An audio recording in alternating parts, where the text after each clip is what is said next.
What's good with you? It's your boy Travis Kinley coming to you with another video. But before we get started, I want to give you a little bit of information. First, if you have not joined the driver lineup app on the Mighty Network, you really want to do that. Check out the description below, okay? Check in the description for the link below. Just check it out, okay? It's a social community, not social media, but a social community built by prime drivers for prime drivers. Me and some of the people from that community actually got up, had dinner last night, and had a blast. We was laughing so loud, we had to get up out of there. We just had to get up out of there, okay? Second one that I have is our Driver Hub Discord. It's basically a group of chat rooms that you can join with everyone you want, and you're just interacting with prime drivers, future prime drivers, students, trainers, whatever the case may be. It's just a great place to be. We got a group for trucking hacks and tips. I mean, it's just great, okay? Lease out, whether you lease or company, you can just interact with so many different people. You definitely want to be there. Check out the description for the link below. Also, bouncing off of that, our driver lineup community, we're running a campaign for the month of February. We want to start helping the in-house employees, okay? The people behind the scenes, the unsung heroes, the people that are like the gears that make a watch work. They're often not seen, but they are keeping this organization constantly moving. So every month we're going to raise money for one of our in-house employees, and we want you to play a part. So check it out. There are 3 ways you can play a part, and that will also be in the description. If you want to contact me, my Facebook, Instagram, email, and business phone number are below. I would love to hear from you, whether it's just giving a shout or if you have a question, whatever the case may be. In the meantime and in between time, check out this intro in this video. I love y'all. I'll see you soon.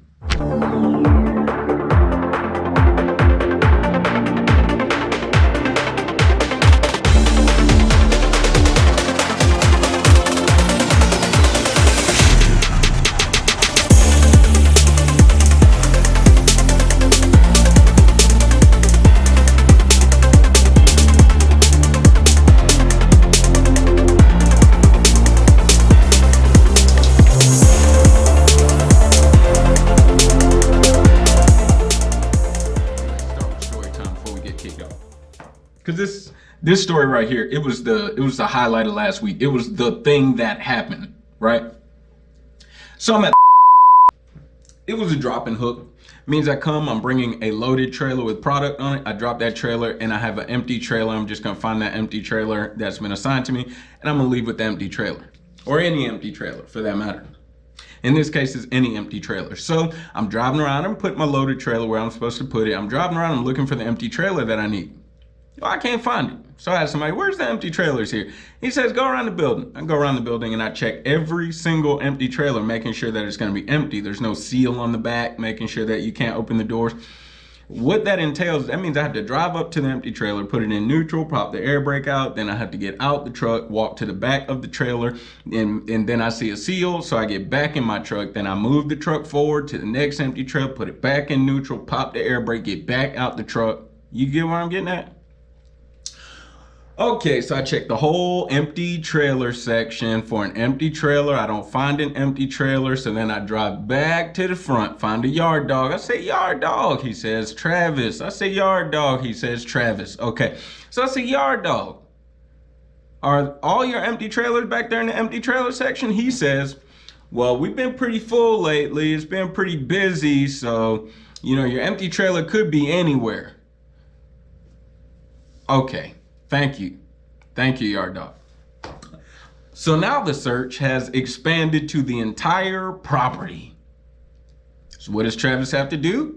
I take the truck, I drive to every single trailer, put it in neutral, pop the air brake, get back out the truck, walk all the way back to the back of a 53-foot trailer, see the seal, meaning that there's product on it, get back in the truck, put it in drive, air brake, move, find the next trailer, put it in neutral, air brake. You see what I'm getting at? After checking 15 to 20 trailers, and I'm pretty sure I checked every trailer. I'm like, it can't be no empty trailers. After 15 to 20 trailers, I go back to the guard shack. This is where the story pops off. I go back to the guard shack and I look at the woman who approaches me. I said, ma'am, do you have a computer system that tells you which trailer's loaded, which one's empty? Can you tell me maybe an exact number of a trailer that's empty on this lot? Because I've done this. They have a computer system that'll tell you where's the empty trailer, and it'll tell you what section the trailer is parked in. Right? Okay. So I said, ma'am, you have a computer system that'll tell you where the empty trailers are? You know, she says, Well, if the trailer has a seal on the back of it, that means it's loaded. Yeah, that's what I said to her. I said, yeah. See, you have a lot of trailers here, and I've been checking trailers for the past 45 minutes. I was thinking of trying something different this time. Like in the back of my head, I thought I really wanted to be like, you know, Lil Wayne says what's understood don't have to be explained. Yeah, if it has a seal on it, of course it's loaded, right? But you know, you got to be a professional driver. Like I wanted to tell her, if there's a tornado across the street, it's gonna be windy. Like if she said if there's a seal on the back of it, that means it's loaded. Yeah. So she walks back inside. She looks on that computer that I mentioned earlier. You know, she come out with a Post-it note. She says, well, it looks like we only have one empty trailer on the property. So I just said, yeah. Like, come on, ma'am, help a brother out, you know? So she said, yeah, it's parked over here, woo woo wham. Thank you, you know, thank you. So I go pick up the trailer. I got her check out at the guard shack. She needs to make sure the trailer's empty. Pull up, get out the truck. She says, yeah, we're so full right now. It's usually not this full. I said, yeah, I know, the yard dog told me earlier today, since I've been here for over an hour now. You know, so that was interesting. Okay, so there's no advice to give here. I was just shocked. She said, if there's a seal on the back, that means it's loaded. Nevertheless, here's what we're getting to today.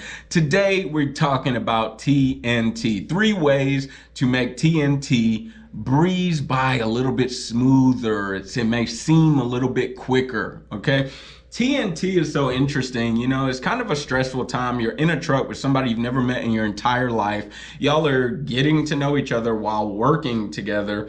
I mean, the size of the cab and sleeper combined is probably larger than your average prison cell. So, you know, it's a pretty interesting time. You're outside of your comfort zone. So how do you make TNT breeze by a little bit, right? How do you make it go smooth? That's what we're talking about today. Let's get it. So way number 1, you want TNT to breeze by. Way number 1, you can make TNT go a little quicker. It may seem quicker, but it'll definitely go smoother, and that is routine. Don't remember where I got this from. Maybe it was Psychology Today. Nevertheless, it takes your brain roughly 3 days to start getting used to a new normal. 3 days to start getting used to a new normal, to start putting itself on autopilot once you've shifted your routine. I mean, let's be real here. We come here to Prime, we're used to our normal that's usually miles away for people, states away, right? You've never done this before. So when you get in a truck with somebody, it's pretty new for you, right? The quicker you can solidify a routine, the quicker your brain can start going on autopilot, and then you don't feel as stressed mentally. You understand what I'm saying? You're not feeling anxious. You're not feeling that level of unease mentally. Let me give you an example. For me, especially now, I'm still exercising the same routine that I started in TNT. When I wake up, all of my hygiene products are in a specific place. I go through a specific order, whether I'm at a rest area or a truck stop, whatever the case may be. I can be in a gravel lot and still exercise this routine. Just all I need is a bottle of water, and I usually keep around 3 to 4 cases on the truck at a time. So since my routine is the same, when I started that in TNT, it made things a lot easier. When I was in TNT, I even used a sleeping bag on my trainer's truck, right? Sleeping on the bottom bunk. So when I was putting my sleeping items up top, I always exercised the same routine. I put the pillows all in the center. I put the blankets, just fold them in the center, and then I take the sleeping bag and fold it over. I used to call it my little sleeping bag cocoon. And then I pick the whole thing up and I throw it up top. When it's time to bring it down, it's easy to bring down. It's easy to unfold, put the pillows in place, and then boom. Feel what I'm saying? This routine I started getting. I even asked my trainer whenever I was on his truck very early on, when I realized, man, Travis, you really need to get a routine. You need to put your brain on autopilot so this thing can start smooth sailing for you, right? So I talked to my trainer. I was like, yo, trainer. He was like, yo, Travis. I say, yo, trainer. He said, yo, Travis. So I was like, yo, trainer, Y'all pick that up? So I was like, yo, trainer, I was like, hey man, before we about to switch, can you tell me maybe 10 to 15 miles before we get to our switch area? That way I can transition, right? I'm not just waking up and rushing, trying to hurry up, go to the bathroom, hurry up, brush teeth, hurry up, do this, hurry up, do that. Instead, when we 15 miles, roughly 15 minutes out, I can wake up slowly. I can kind of, maybe I'll eat a little bit of fruit, drink some water, check my phone or something. You know what I'm saying? That way I can transition into driving. I'll start doing my hygiene routine. I'm gonna start cleaning up. So by the time he pulls the air brake and puts it in neutral at the truck stop, wherever we're switching, now I've had time to wake up. Now I'm not just groggy and everything getting in the seat. Y'all feel what I'm saying? Even routine as far as once you get in the seat, you know your seat is usually in the same position. You usually move these mirrors. It moves about this much. You like to put the steering wheel. Catch that routine as quickly as possible. That's way number one to make TNT breeze just a little bit smoother. Second way to make TNT breeze just a little bit smoother is this: live in the moment, not for the moment. Most TNT trainees, as myself, you're just looking forward to that 50K mile mark. It's like, you checking your miles. I log my miles because I like to log metrics. I still do it as a solo driver. I log all loads. I just keep track of metrics. It's just my thing. Nevertheless, I was logging miles. Like, yeah, when is 50,000 coming? How far away am I? What is going on? Instead of living for the moment, live in the moment. Here's a side note example. A lot of people, man, they have this. A lot of people when they're getting married, they'll have this build up to the wedding, and it's like living for this day, this moment of the, well, we're getting married, and rightfully so, right? It's a wonderful day, I get it, right? But there's this huge build up, and then after the wedding, it's like, whew, it's like a wave crashing, and then life actually happens, right? And it's like, man, you may have spent so much time dating this person, thinking about marriage, and then you get married and you never really thought about the next day, or you missed a whole lot of days that you were thinking about before. You feel what I'm saying? Live in the moment, not for the moment. So every day that you wake up and you're driving, just live in this moment. Think about this load. Think about today's work that you're going to do. Just focus on your pre-trip, your pre-plan, as far as not pre-plan like loads, prime people, but your plan, your plan that you were using the pre-trip. Where are you going to stop? Where are you going to sleep? How many miles am I driving? How many hours am I driving? Think about today. Think about the state you're going through. Check the weather, check the radar. Just think about today. Live in the moment and not for the moment, and you'll find that the moment that you used to live for will just sneak up on you. It'll just sneak up on you. And instead of just driving, like I remember having days I'm driving, I'm like, man, when are these miles gonna go through? I'm thinking, well, you know, if we average about 5,000 to 6,000 miles a week, 5 times, it should take me about maybe 4 to 5 more weeks, maybe 6 if it don't hit right. Then when the week don't hit right and you got 4,200 miles or something like that, now you're like, oh, my whole plan when I was living for the moment done got stretched out. Scratch all of that. Live in the moment, not for the moment. Okay? Way number one, catch your routine as soon as you can. Way number two, live in the moment, not for the moment. Third way, last way to make TNT breeze by just a little bit quicker. This is one most people don't like to think about. Put some level of focus on your health, y'all, for real. Put some level of focus on your health. Look, I get it. The PJ Fresh pizza, it tastes good. What's the Godfather's pizza? Tastes better from Love's. It's just, it appears smaller, but it tastes a lot better. I bet the calories are still there. I get it. The food, you know, the fast food. Sometimes you just want some junk food, but put some level of focus on your health, y'all.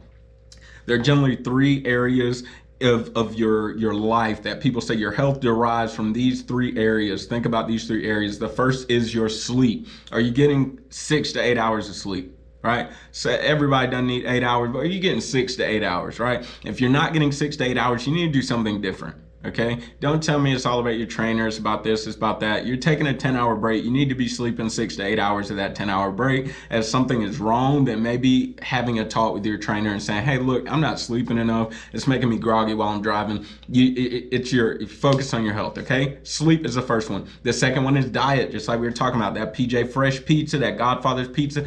I love pizza. It's in my blood. It's a Kinley thing. You just got to understand. If you was in my household, you understand. My kids love pizza, pepperoni pizza.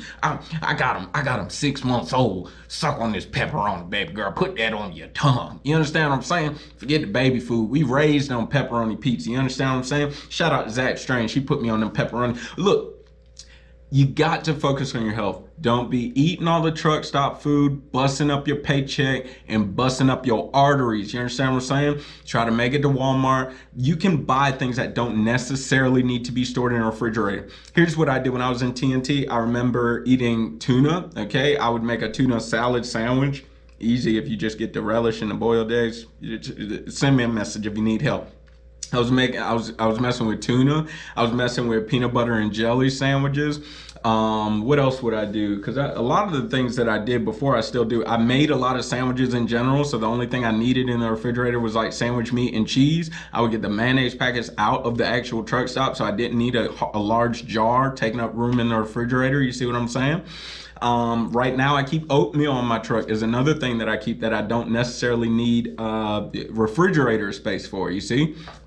But focus on your health, okay? In Walmart, it is a lot cheaper to buy fruit in Walmart, fruit cups, whether I have mixed peaches right now, straight peaches, mandarin oranges, applesauce on my truck. You can keep those fruit cups you can keep them pretty well, and they don't all need to be in a refrigerator. If it must be cold, put one in the refrigerator for the next morning. Take that and just swap it out, okay? But you got to focus on your health, all right? So 3 areas where I told you. The first one I said sleep. The second one, I told you it's your diet. And the third one is exercise. You got to get some level of exercise, y'all. I know, I get it. We drive 8, 9, 10 hours a day. You got to get it in. It's hard to exercise. Here's a few ways that I find to exercise. Easy ways, don't take up a lot of space on your truck. One, you're probably familiar with the resistance bands. They're like large rubber bands. I don't use them, but I've used them in the past for physical therapy for an injury. What I do right now, though, is I carry a jump rope. There's a jump rope on the truck. Maybe I would ask my trainer, yo, when we stop for a shower, if you could just give me like 5 minutes or something before you order that team shower, I'm gonna get it in real quick on the jump rope in the parking lot, okay? Another thing I would do if we parked up early, maybe we had a lot of time, I would just jog around the parking lot or something like that. You know, maybe you want to do push-ups, but you don't feel like touching the ground. People done been spitting and whatever. You just put your gloves on, same gloves you fuel with. Yo, push the ground a few times. 10, 20 push-ups is it's not like you're trying to get gym junkie buff or anything like that. But I had a routine. I jog, I do push-ups, I do certain things, and then jump rope with it. Boom, you see? Even if you can just walk, do a power walk around the truck stop, something to get your health moving. Another thing that I've just implemented into my my workout routine is while I'm fueling, I put both pumps in the tanks, of course, and while I'm fueling, I'm just gonna keep jumping on the curb where the actual fuel pump sits on. You know, it's kind of like a curve. I jump up, both feet jump down, jump up, jump down, jump up, jump down. I do that while the tanks are fueling. Boom.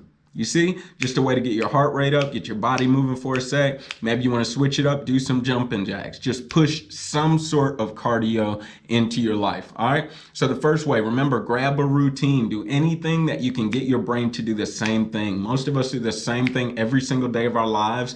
For most of what you do, you're doing the exact same thing every day of your life. Get some sort of routine so your brain can go on autopilot. Second thing, you need to be thinking about living in the moment and not for a moment. Don't live for 50,000. Live for right now. Live for today. Live for today's load, today's work, today's assignment right now. And lastly, think about your health. Think about your health. Sleep, diet, and exercise. Look, it's your boy Travis Kinley. I love y'all. Drive safe, and we'll see you on the next round.